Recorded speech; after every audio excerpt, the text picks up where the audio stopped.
Here's more wrestling news from March 3rd, 2023, and we're starting off today with AEW, and following this week's edition of Dynamite, Eddie Kingston quit the promotion and has wasted no time in joining Ring of Honor. This week saw Kingston take part in the latest ROH tapings, and he is anticipated to be a featured act for the organization. But what does Tony Khan make to the Mad King's actions? After all, Khan owns both AEW and ROH, and at the AEW Revolution media call, Tony Khan responded to a question about Kingston's position with the All Elite promotion. I've talked to Eddie since Wednesday, and I would encourage people to stay tuned to pro wrestling. Stay tuned to AEW and other forms of pro wrestling. Of course, there are a lot of exciting things happening in the sport, in AEW, and also out metaverse of pro wrestling, including New Japan and the launch of the new Ring of Honor. A lot of exciting things happening. I've had the chance to talk to Eddie about that, and I say stay tuned to the wrestling business and you'll see what happens next. While Kingston has shocked people with his apparent departure from AEW, not everyone is full of support for him. And in a tweet, AEW's Ortiz trolled Kingston, saying he's taken the easy way out like always. Wrestlers have been able to work for both AEW and Ring of Honor, but Khan may be taking a different approach with Eddie Kingston. And until there are clearer answers, we'll just have to keep tuning in to see what's next for the Mad King. More from AEW, as this weekend's Revolution event will be headlined by World Champion MJF defending against Bryan Danielson in the promotion's first 60-minute Iron Man match. Danielson and MJF will join the likes of names such as Bret Hart, Shawn Michaels, Triple H, and The Rock by competing in a world title Iron Man match, and Tony Khan is confident that his stars will bring it. On the pre-Revolution media call, Tony Khan acknowledged that booking the hour-long match means fewer matches at Revolution, and said that the face of the Revolution ladder match we saw in this week's Dynamite was meant to happen on the show. Asked about why he booked the match, Khan called the Iron Man bout the ultimate test for a wrestler, both in stamina and their creativity to keep the match entertaining. Despite these obstacles, Khan believes that MJF and Danielson have all the tools to deliver a memorable performance, and we'll have to see how the two wrestlers, and AEW as a company, fares with their first Iron Man match this weekend. This week it was reported that Sonya Deville had been arrested over an alleged violation of a gun permit law. Deville was arrested in New Jersey when a weapon she purchased in Florida was found in her car, a gun Deville purchased following the attempted kidnapping from the summer of 2020. While Deville was arrested on February 19th, news of the arrest didn't break until March 1st, but WWE were well aware of what had happened.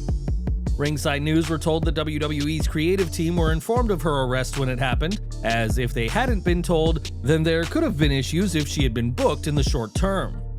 The initial report on her arrest from TMZ noted that WWE sources indicated that there was no heat on Sonya Deville, as the promotion is understanding as to why she'd want to carry a weapon, given what happened in 2020. In 2021, Judge Barbara Twain ruled that Sonya Deville's stalker Philip Thomas was unfit to stand trial, and while we don't know if he is still in the mental health facility he was sent to, it is reported that the case was closed in April 2022. As for Deville, it's unclear when she'll return to TV, but this recent situation, as unfortunate as it is, has been handled the best way by all involved. In 2012, The Rock defeated John Cena in a match promoted by WWE as Once in a Lifetime, which did make the rematch the following year somewhat anticlimactic. That rematch marked the last time the Brahma Bull wrestled a full match for WWE, but that's not for lack of trying on the company's part. When a fan asked Dave Meltzer this week if a rubber match between the two was ever planned, the wrestling journalist said no, but added that The Rock vs. Brock Lesnar was planned for WrestleMania 30. Unfortunately for fans who would have loved to have seen The Rock and the Beast face off, movie studios in Hollywood said they did not want The Rock wrestling, given the injury he had suffered in the Cena rematch. The Great One's pectoral tear during the WrestleMania 29 match would delay the filming of Hercules and cost the studio a small fortune, and it is this risk of injury that has kept The Rock away from the ring ever since. Instead of facing the Brahma Bull, Lesnar did the unthinkable at WrestleMania 30 by conquering The Undertaker's streak, and we wonder whether that streak would have remained intact if The Rock had wrestled in 2014. It was last year, after close to a decade on WWE's main roster, that Cesaro opted to not re-sign with the promotion, and it wouldn't be long until he made his way to AEW. Now working under the name Claudio Castagnoli, the Swiss wrestler is in his second reign as ROH World Champion, but WWE haven't forgotten about their former employee. Last month, Castagnoli filed a trademark for the term Cesaro, which he intends to use for merchandise, including his own brand of coffee. PW Insider reports that on Tuesday, WWE filed a motion in contest of the trademark and requested an additional 90 days to submit its opposition. While the report didn't state why WWE opposes the trademark, it is very down to how close Cesaro is to the term Cesaro, which the promotion still owns the trademark for. Castagnoli isn't the only ex-superstar on WWE's radar, as they recently filed for former superstar names including Zack Ryder and Ezekiel Jackson, and we'll have to see if Claudio can get his Cesaro coffee plans off the ground, or whether WWE will win this trademark dispute. On the latest NXT, Wendy Choo was attacked by a mystery assailant who laid out the pajama-wearing superstar in the parking lot, and while this attack was just for the show, Choo is legitimately injured. Brian Alvarez reports that Choo is out with a real injury, which is said to not be too serious, so hopefully it won't be long before she's back in the ring. In early 2022, WWE made several cuts to their backstage team, and Road Dogg Jesse James was one of the people to lose their jobs.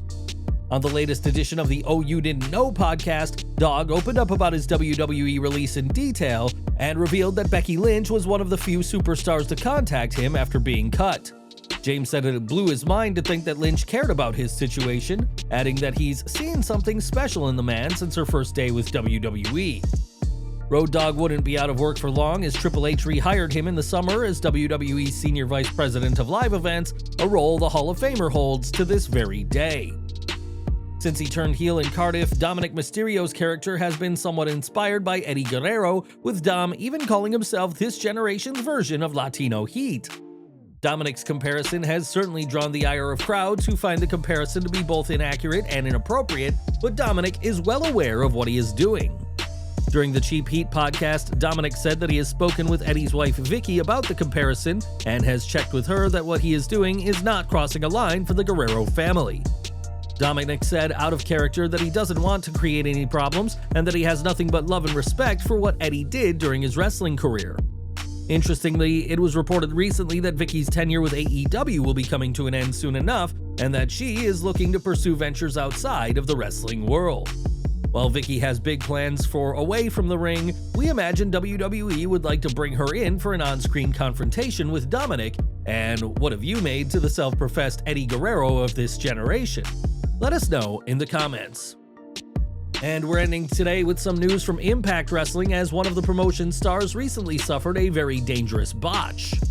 At the TV taping on February 25th, Yuya Uemura's match with Sami Callihan had to end early after the former landed on his head after a powerbomb gone wrong. Callihan hit him with a powerbomb while Uemura was on the middle rope, and paramedics were called in and they checked on him before taking him away. In an update, PW Insider stated that this match will not be airing, leaving some fans scared as a botch like this has ended careers in the past. Thankfully, Uemura has spoken about the botch and his condition and said that he is good and will get revenge on Callihan soon enough. Uemura was lucky that this botch didn't end his career, and though he's expected to make a full recovery, it goes to show the risks that wrestlers in all promotions put themselves in to entertain the fans.